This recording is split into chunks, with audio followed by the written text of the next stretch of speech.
السلام علیکم. آپ سب خیریت سے ہیں جی؟ اللہ تعالیٰ آپ کو خوش و خرم رکھے. آپ کو وزارت مذہبی امور کی جانب سے میں ایک تو مبارکباد پیش کرتا ہوں, خوش آمدید کہتا ہوں. اللہ تعالیٰ نے آپ کو 25 کروڑ عوام میں سے چنا ہے اور آپ ایک فریضہ کی ادائیگی کے لیے جا رہے ہیں. میری آواز آ رہی جی آپ سب کو؟ تو اللہ تعالیٰ آپ کو خیر و عافیت سے لے جائے. یہ تربیت کیوں ضروری ہے؟ آپ کے ذہن میں سوال آتا ہوگا کہ تربیت کیوں ضروری ہے. تربیت اس لیے ضروری ہے کہ ایک تو یہ نبی صلی اللہ علیہ وسلم کی سنت ہے. اللہ کے نبی نے اپنے صحابہ سے فرمایا کہ اے میرے صحابہ, مجھ سے حج کے مناسک سیکھو. اللہ کے نبی نے یہ حکم دیا, تو ہم نے بھی یہ حج سیکھ کر جانا ہے. ایک تو ان کی سنت پوری کرنی ہے, اور دوسرا آپ سب جانتے ہیں کہ یہ وہ عبادت ہے جو سال میں ایک دفعہ ہوتی ہے, زندگی میں ایک بار فرض ہے آپ پہ. اور اگر آپ سیکھ کر جائیں گے تو آپ کی سنتیں, آپ کے واجبات ایسے طریقے سے آپ ادا کر لیں گے. اور اگر آپ کے فرض چھوٹ گئے تو یہ عبادت تو باطل ہو جائے گی. آپ نماز ادا کرتے ہیں, نماز میں کوئی کمی کوتاہی غلطی ہوتی ہے تو آپ دوبارہ نماز پڑھ سکتے ہیں, سجدہ صاف کر سکتے ہیں. لیکن حج چونکہ سال میں ایک بار آتا ہے اور زندگی میں ایک بار فرض ہے, اور دوسرے ملک جانا ہے, ہمارے پاس اتنے اسباب بھی نہیں ہوتے. ایک ایک سکہ, ایک ایک پیسہ جوڑ کے حج کے لیے لوگ تشریف لے کے جاتے ہیں. تو اس لیے آپ سب نے سیکھنا ہے. ایک اور بات, جب مفتی صاحب آپ کے سامنے مناسک بیان کریں گے تو یہ آپ کو وہ بتائیں گے کہ جب آپ نیت کریں گے تو آپ کیا دعا کریں گے. آپ نیت کریں گے, یا اللہ پاک میں عمرے کے احرام کی نیت کرتا ہوں, قبول فرما اور آسان فرما. یہ ہمارے نبی صلی اللہ علیہ وسلم نے یہ دعا کی تھی.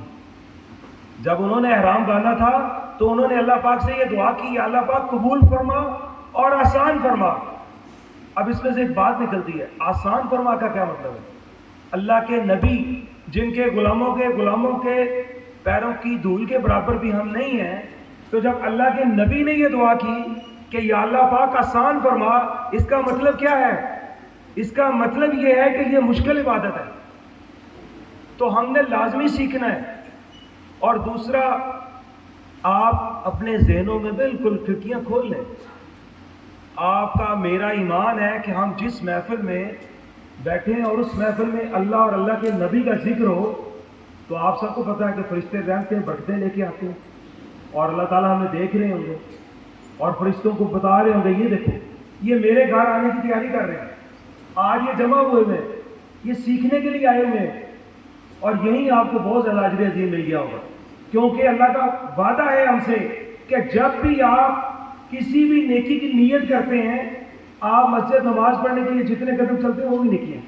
تو آپ حج کے لیے پیسے جمع آپ نے اکٹھے کیے, جمع کروائے, پہلی تربیت بھی آپ نے رمضان سے پہلے اٹینڈ کی, اور آج دوسری تربیت کے لیے بھی آئے بیٹھے.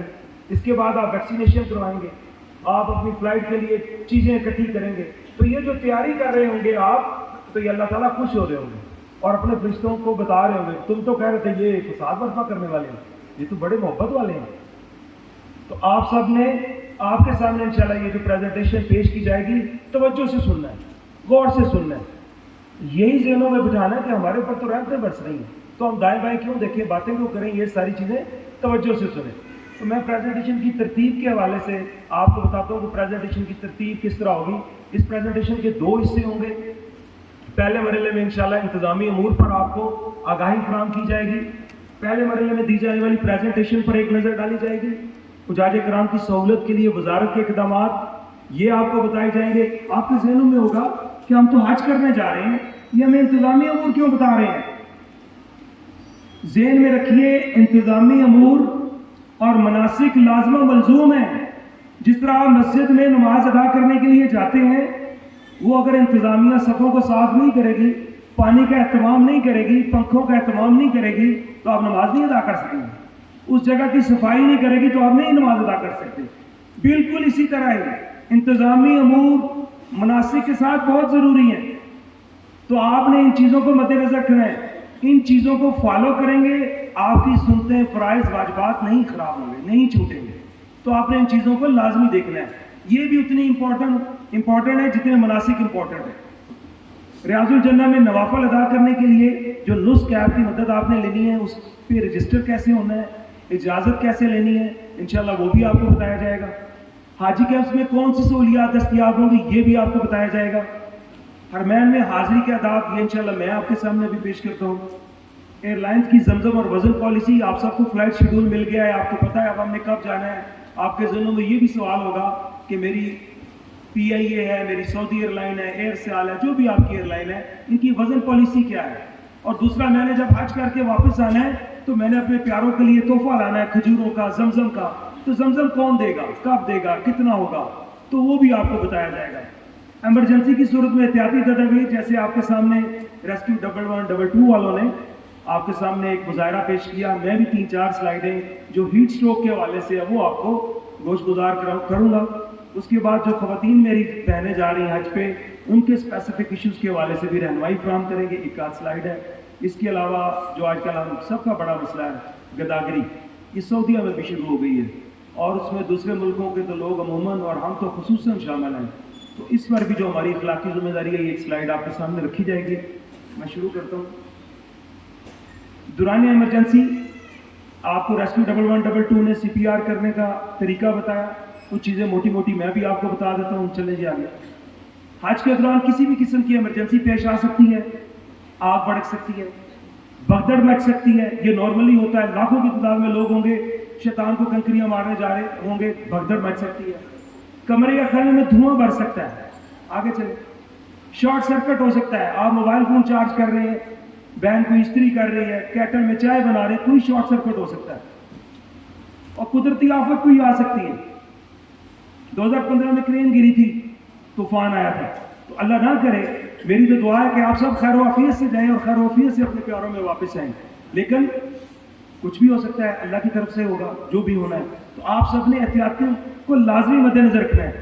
اس کے علاوہ ہیٹ سٹروک ہو سکتا ہے, یہ بہت کامن ہے ادھر, اس لیے کہ حج جو ہے وہ گرمی میں آ رہا ہے, 50 سے اوپر ٹیمپریچر ہوگا اور آپ کو فیل 58-59 ہو رہا ہوگا. آرام کی 2 چادروں میں ہوں گے, چھتری ہوگی, اور ایسے ہی لگ رہا ہوگا کہ سورج جو ہے وہ سوا نیزے پہ آ گیا. انڈا اگر فرش پہ ڈالے تو ہو سکتا ہے وہ پک جائے, آملیٹ بن جائے, اس کا فرائی ہو جائے. تو آپ نے ان چیزوں کو ذہن میں رکھنا ہے. جس طرح ریسکیو 112 والوں نے بتایا کہ ایمرجنسی کی صورت میں سب سے پہلا اصول یہ ہے کہ آپ نے خود کو بچانا ہے. پہلے خود کو بچائیں گے تو دوسروں کو بچا سکیں گے. آپ بہت سے لوگ جہاز میں پہلے سفر کر چکے ہوں گے, وہ ایئر ہوسٹس اعلان کرتی ہیں کہ جب بھی ہوا کا دباؤ کم ہو تو آکسیجن ماسک گرے گا, پہلے آپ نے خود پہننا ہے, پھر اپنے ساتھی کو, گھر والوں کو پہنانا, پھر آپ نے دوسرے کی مدد کرنی ہے. دوسرا اصول کیا ہے جی؟ پرسکون رہنا ہے, سکون میں رہنا ہے. اگر آپ کے ہاتھ پاؤں پھول گیا, آپ کسی کی مدد نہیں کر سکتے. ٹھیک ہے, آپ کا پیارا ہے جس کے ساتھ کوئی واقعہ پیش آیا, لیکن آپ حواس باختہ نہ ہوں, سکون سے, اطمینان سے اس کی مدد کریں, انشاءاللہ اس کی جان بچ جائے گی. اور دوسرا, جب آپ اپنی رہائشوں پہ منتقل ہوں, ایمرجنسی ایگزٹس لازمی دیکھ لیں کہ کون سا دروازہ ہے, کون سی جگہ ہے جہاں سے اللہ نہ کرے کوئی ایشو ہو, آگ لگے یا دھواں بھرے تو کیسے نکلنا. بجلی کے آلات استعمال کرتے وقت خصوصی آپ نے توجہ رکھنی ہے, خیال کرنا ہے کہ آپ کی وجہ سے کوئی اور مشکل میں نہ پڑ جائے. اور حرم میں آپ گئے ہیں, وہاں رش میں بھگدڑ مچ سکتی ہے. شیطان کو کنکریاں مارنے گئے, وہاں بھگدڑ مچ سکتی ہے. تو آپ نے کیا کرنا ہے؟ آپ نے, جو جوان لوگ ہیں, یہ چلا دو ذرا تصویر. تو آپ نے وہاں یہ کرنا ہے کہ جو جوان لوگ ہیں, مرد ہیں, وہ ہاتھوں میں ہاتھ ڈال کے کھڑے ہو جائیں, ایسے زنجیر بنا لیں, تاکہ خواتین اور بزرگ حاجی جو ہیں وہ اس پریشر سے, اس دھکے سے بچ سکیں, اور آپ اس پریشر کو سسٹین کر لیں. نیکسٹ. اور ایمرجنسی کی صورت میں آپ کے ہاتھ تو چل رہے ہوں گے کسی کی مدد کرنے میں, تو زبان چل رہی ہے, حسبنا اللہ و نعم الوکیل. اپنے آپ کو, خود کو اللہ کے حوالے کر دیں. اور بہترین کارساز اللہ پاک ہی ہے. اللہ کی طرف سے ہی آزمائش ہے, انہوں نے نکالا آزمائش سے. چونکہ حج کے ایام سخت گرمی میں ہیں, لہذا ہیٹ سٹروک ہونے کے بہت زیادہ چانس ہیں. تو اس سے بچنا کیسے ہے؟ سب سے پہلا اصول یہ, پانی کی بوتل یہ آپ نے اپنے بیگ میں رکھنی ہے. ایک ہر حاجی نے مینا بیگ, انشاءاللہ ابھی عمر بٹ صاحب آپ کے سامنے تفصیل بتائیں گے. جو وزارت آپ کے لیے اقدامات کر رہی ہے, آپ کو جو چیزیں دے رہی ہے, اس میں ایک مینا بیگ دی ہے. آپ نے اس میں ایک پانی کی بوتل ریزرو رکھنی ہے. ایک پانی کی بوتل آپ کے ہاتھ میں ہو, اس کو پیتے رہیں, جو ہی ختم ہو کولر سے دوبارہ بھر لیں. وہ ریزرو بوتل ہے, وہ آپ کے کام بھی آ سکتی ہے, کسی اور حاجی کی بھی آپ مدد کر سکتے ہیں, کیونکہ ہمارا یہ کلچر ہے کہ ہم جہاں ہمارے اندر بہت سی برائیاں ہیں وہاں اچھائیاں بھی ہیں کہ ہم لوگ فوری دوسروں کی مدد کے لیے بھاگتے ہیں. ہمارا جوان کسی سیٹ بس میں بیٹھا ہے کسی سیٹ پہ تو بزرگ آ جائیں خاتون آ جائے فوراً اٹھ کے سیٹ دے دیتا ہے. یہ ہماری اچھی بات ہے. تو وہاں بھی آپ ایسے ہی کریں گے, دوسروں کی مدد کریں گے, چاہے وہ آپ کے ملک کا نہیں ہے مسلمان بھائی ہے, اجتماعیت کے لیے حج ہو رہا ہے تو آپ اس کی بھاگیں گے اس کی مدد کے لیے. تو آپ کے پاس پانی ہوگا تو اس کی مدد کریں گے, آگے چلیں گے. اور چھتری لازمی ساتھ رکھیں. اور اگر کوئی حاجی آپ کے سامنے, کوئی حاجی آپ کا ہو سکتا ہے, پاکستانی حاجی ہو, آپ کے گروپ کا بندہ ہو سکتا ہے, کسی دوسرے ملک کا حاجی ہو سکتا ہے, اگر وہ ہیٹ اسٹروک کا شکار ہوتا ہے تو آپ ڈاکٹر نہیں ہیں, کوئی ایشو نہیں, لیکن آپ اس کی مدد کر سکتے ہیں. آپ اس کو زمین پر لٹائیں, اس کے جسم پر ٹھنڈے پانی کی پٹیاں کریں, اپنے آرام کے پلو کو گیلا کریں, اس کے سر پہ رکھیں, اس کی بغلوں میں اس کپڑے کو دیں اور کسی آرام کے پلو سے یا کسی چیز سے اس کو ہوا دیں تاکہ وہ اس کی اوسان بحال ہوں اور وہ ریکور کر جائے. اور ساتھ ہی جس طرح ریسکیو 1112 والوں نے بتایا تھا, ایمبولینسز کے نمبرز انشاءاللہ یہ پریزنٹیشن اویلیبل ہوگی آپ کی ایپ پہ, تو آپ نمبر دیکھ کے کال بھی کر سکتے ہیں. حرمین شریفین میں حاضری کے دعوت, یہ 2 سلائیڈیں ہیں, یہ پڑھنے کے بعد انشاءاللہ میں سٹیج عمر بٹ صاحب کے حوالے کروں گا. حرمین میں حاضری کے آداب بڑے امپورٹنٹ ہیں اور مجھے یہ بیان کرتے ہوئے بہت سکون ملتا ہے کہ یار میری وجہ سے اگر آپ نے اپنی تصحیح کر لی تو شاید میرے لیے بخشش کا باعث بن جائے. تو یہ میں لازمی بیان کروں گا. چونکہ پچھلے 4 دن سے ہم یہاں ڈبل سیشن کر رہے ہیں, میرا گلا خراب ہے, تو آج عمر بٹ صاحب بائی چانس اسلام آباد سے آ گئے تو میں نے ان کو کہا یار آج تمہارے حوالے تو میری آج بس. لیکن یہ 2 سلائیڈوں کے لیے میں نے کہا میں اسٹیج پہ آؤں گا. تو یہ کیا جی, اللہ تعالیٰ آپ سے مخاطب ہے. سورہ بقرہ کی آیت نمبر 197 میں آپ سے کیا کہہ رہا ہے کہ حج کے مہینے مقرر ہیں, تو جو ان مہینوں کو پائے اور صاحب استطاعت ہو تو وہ حج کر لے. اور حج میں کیا کرے, گناہ نہ کرے, لڑائی جھگڑا نہ کرے. تم جو نیکی کرو گے اس سے اللہ تعالیٰ باخبر ہے. اور اپنے ساتھ سفر خرچ لے لیا کرو, یعنی کہ اللہ نے فرمایا کہ اپنے ساتھ خرچہ لے کے جانا ہے, سادے راہ لے کے جانا ہے. وہاں آپ کچھ خریدیں گے یہ بھی سنت ہے, مدینہ پاک سے مکہ پاک سے کچھ خریداری کرنا بھی سنت ہے. تو آپ نے اپنے ساتھ سادے راہ لے کے جانا ہے کیونکہ یہ اللہ کا حکم ہے, اور اللہ کا حکم بجا لائیں گے تو انشاءاللہ اللہ تعالیٰ سے پھر حکم آنا ہے تو انعام بھی ملے گا. سب سے بہتر توشہ اللہ تعالیٰ کا ڈر ہے, اور اے عقل مندو مجھ سے ڈرتے رہو. تو آپ نے اس پہ عمل کرنا ہے. جلد بازی اور بے صبری کا مظاہرہ نہیں کرنا. سر جو آپ کے نصیب میں ہے وہ آپ کو ملنا ہے, آپ کسی کے حصے کا نہیں چھین سکتے اور کوئی آپ کا حصہ نہیں چھین سکتا. پچھلی سلائڈ پہ رہے ابھی. تو آپ نے وہاں جلد بازی نہیں کرنی. یہ نہیں جو ہمارا عام بائی برتھ لیڈر ہے سارے کہتے ہیں میرے پیچھے لائن بناؤ, مجھے نہ کسی کے پیچھے لائن میں لگنا چاہیے پڑے. تو آپ نے وہاں نظم و ضبط کا مظاہرہ کرنا ہے, پاکستان کے تشخص کو اجاگر کرنا ہے, نیک نامی کا باعث بننا ہے. تو ان کے قانون کو اصولوں کو فالو کرنا ہے, پاکستان کی طرح نہیں کرنا. تو آپ نے وہاں ان باتوں کا خصوصی خیال رکھنا ہے. وہاں اگر خانہ کعبہ میں ایک نماز ادا کرنے کا ثواب 1 لاکھ نماز کے برابر ہے, اور مسجد نبی صلی اللہ علیہ وسلم میں ایک نماز ادا کرنے کا ثواب 50,000 نمازوں کے برابر ہے ایک نماز کا. تو سوچیں اگر کوئی غلطی گناہ ہو گیا تو پھر کیا ہوگا. صبر کا دامن آپ نے تھامے رکھنا ہے. کوئی بھی مشکل آ جاتی ہے صبر کرنا ہے. کوئی بھی مشکل آ سکتی ہے, کوئی بھی آزمائش اللہ کی طرف سے آ سکتی ہے. اللہ تعالیٰ وہ اتنا ہی بوجھ ڈالتے ہیں جتنا بندے کی استطاعت ہوتی ہے. لیکن آپ پہ جب کوئی پریشانی آزمائش آئے, جب آپ کا دل کرے کہ میں بس پھٹ پڑوں, گلے شکوے شروع کر دوں, سر اس کو سنبھال لیجیے گا. یہ منہ کلوز کر لینا 10-15 منٹ. بڑے بزرگ کہتے ہیں کہ جب آپ کا دل کرے نا میں شکوے شکایتیں کروں, وہ مقام صبر اور مقام شکر ہوتا ہے. اور اگر اس ٹائم آپ نے اپنے آپ کو سنبھال لیا نا آپ کامیاب ہو جائیں گے. اور اگر آپ اس ٹائم شروع ہو گئے بس پھر شروع ہوتے رہیں گے. میں کل بھی ایک قصہ سنایا. میرے محلے میں ایک حاجی صاحب رہتے ہیں, 50 سال سے زیادہ عمر ہے ان کی. وہ اپنے ساتھ 4 خواتین کو لے کے 2018 میں حج پہ گئے.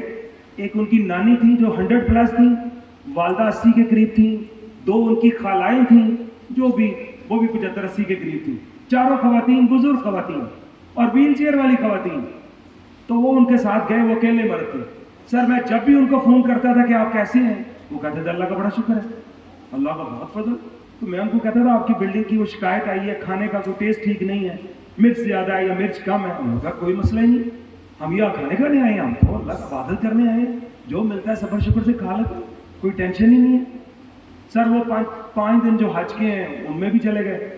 تو میں نے حج کے بعد ان کو فون کیا 13-14 ذوالحج کو کہ حج صاحب آپ کیسے ہیں؟ بہت اچھا, اللہ کا بڑا فضل. تو میں نے کہا وہ کیسے دن گزرے مینا میں؟ تو کوئی مسئلہ ہی نہیں, مینا میں چلے گئے, مینا سے عرفات چلے گئے, عرفات سے مزدلفہ آ گئے. اور سر مزدلفہ میں آپ کو زیرو ہونا پڑے گا ایک دفعہ. مزدلفہ میں آپ جب جائیں گے چٹائی پہ لیٹیں گے, وہاں پہ بادشاہ بھی ادھر ہوگا, کوئی کمشنر ہوگا, کوئی بڑا سیاستدان ہوگا, سارے ایک ہی چٹائی پہ ہوں گے. اللہ پاک آپ کو وہاں زیرو کریں گے. آپ نے سورہ یوسف پڑھی ہے نا, حضرت یوسف کو کنویں میں گرایا, یعنی کہ زمین اگر زیرو ہے تو حضرت یوسف کو مائنس کیا, کنواں مائنس ہے, اور مائنس سے اٹھا کے کہاں پہنچا دیا, بادشاہ بنا دیا. تو آپ کو بھی اللہ پاک مائنس کریں گے, زیرو کریں گے, دیکھیں لٹائیں گے فرش پہ مزدلفہ میں. لیکن جب آپ واپس آئیں گے ایسے ہوگا کل پیدا ہوا, کوئی گناہ ہی نہیں ہے, بالکل پاک صاف. تو آپ نے ذہن میں رکھنا ہے, وہاں گلے شکوے شکایتیں نہیں کرنی. اچھا تو میں نے ان کو پوچھا کہ کیسا ہونا ہوگا؟ جی کوئی مسئلہ نہیں. انہوں نے کہا میری تو یہ جو 7 لیڈیز گئی ہیں, نانی, اماں, والدہ اور خالہ, انہوں نے خود کینکریاں ماری ہیں جا کے. میں بڑا حیران ہوا کہ یار کیا بات ہے. سر اسی سال ہی میرا ایک اور جاننے والا میاں بیوی تھے 35-36 سال کے, وہ سر مدینہ ایئرپورٹ پہ انہوں نے لینڈ کیا, فلائٹ ان کی مدینہ کی تھی. ایئرپورٹ اترتے ہی انہوں نے ہمارے عملے کو کہنا شروع کر دیا, وہ شکوے شکایتیں شروع کر دیے. لینڈ کرتے ہی باہر نکلے, اور جی جہاز میں کھانا ٹھنڈا ملا, وہ ہم نے مینگو جوس مانگا تھا, انہوں نے اورنج جوس دے دیا. سر خدا گواہ ہے 40 دن وہ روتے ہی رہے, 40 دن شکوے شکایتیں ان کے ختم نہیں ہوئی, کیونکہ اللہ پاک کو یہ پسند نہیں ہے شکوے شکایتیں. وہ ایک مشکل سے نکلتے تھے دوسری آ جاتی تھی, دوسری سے نکلتے تھے تیسری آ جاتی تھی, ان کے ساتھ ہی تھا. اور میں نے فوراً کنکلوڈ کیا, آپ بھی کر سکتے ہیں, کہ یار جو بندہ شکر کر رہا ہے اللہ اس کو آسانیاں دے رہے ہیں, اور جو بندہ رو پیٹ رہا ہے وہ پھر رو پیٹ ہی رہا ہے ساری عمر. تو آپ نے اپنی زندگی میں بھی یہ چیزیں لے کے آنی ہیں, گلے شکوے نہیں کرنے, کبھی کسی کو کمپیئر نہ کریں اپنے ساتھ. مطلب یہ بہت اچھا ہے میں مانا, کیونکہ ہمارے معاشرے میں ہمیں اپنے دکھوں کا دکھ نہیں ہے, ہمیں دوسرے کے سکھوں کا دکھ ہے. یہ بڑے سفید کپڑے اس نے پہنے ہوئے, آپ دیکھیں گے یار اس کو مکہ میں بڑی اچھی بلڈنگ مل گئی, مجھے ہلکی مل گئی. تو یہ آپ نے کمپیئر نہیں کرنا خود کو کسی کے ساتھ. 5 بھائی ہیں, اللہ تعالیٰ کی اپنی تقسیم ہے, کسی کے پاس رزق زیادہ ہے, کسی کے پاس پڑھائی زیادہ ہے, کسی کے پاس عہدہ زیادہ ہے.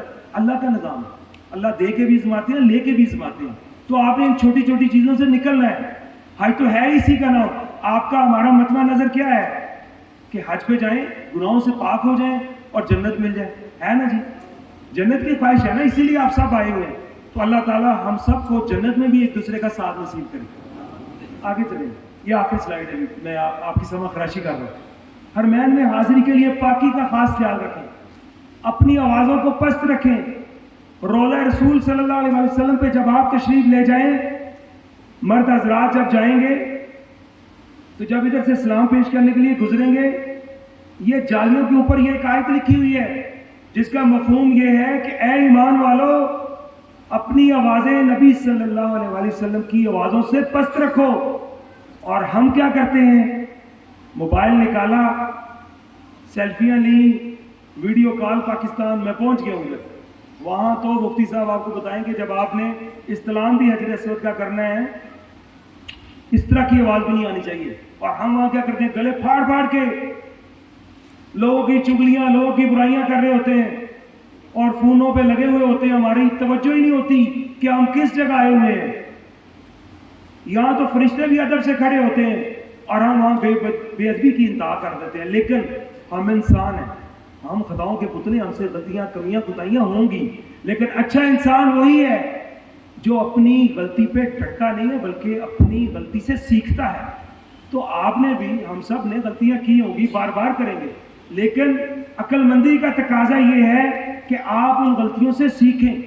یہ حج اسی سفر کا نام ہے. آپ نے ابھی رمضان کے روزے رکھے, ایک پوری آپ کی تربیت ہو گئی کہ کب روزہ رکھنا ہے, کب افطار کرنا ہے, نمازیں, ساری چیزیں آپ نے دیکھی ہوں. تو آپ نے بھی وہاں تزکیہ نفس کرنا ہے, اپنے آپ کو ان چیزوں سے بچانا ہے. لیٹس سے حرمین میں دوڑنے اور دکل بیل سے گریز کریں. یا ویڈیو دیکھیں سر, ایسا کرتے ہیں لوگ, تو آپ نے ایسا نہیں کرنا. ویڈیو چلائیں وسیم صاحب, ویڈیو چلائیں ذرا. یہ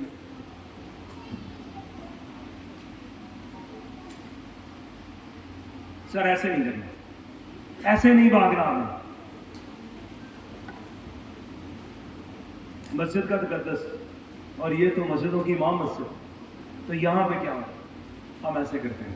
تو میری آپ سے ہاتھ جوڑ کے گزارش ہے, میں علم میں آپ سے کم ہوں, تو آپ سب نے ان چیزوں سے بچنا ہے سر. جو رزق جو نیکی آپ کے نصیب میں اب آپ کو مل جانی ہے, تو یہ نہ ہو کہ آپ نیکی کے لیے بھاگ رہے ہیں لیکن کسی کی دل آزاری کر رہے ہیں, کسی کو زخم پہنچا رہے ہیں.